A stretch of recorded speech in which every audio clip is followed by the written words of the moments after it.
At kung ika'y nag-aalinlangan sa kanyang kapangyarihan, manalangin ka at ika'y pakikinggan. Simulan mong pagmasdan ng kapaligiran,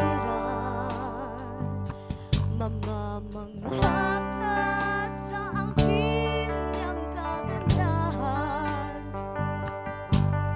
Mga ibong nag-aawitan, bulaklak na nagagandahan, di ba't mahal sila ng Diyos kailanman?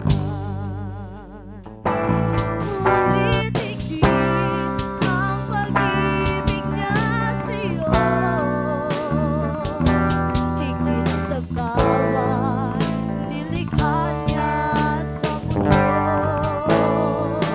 Kung ang mga halaman ay kanyang inaalagaan, lalo kanyang papaingatan. Simulan mong pagmasdan ng kapaligiran, mamamangha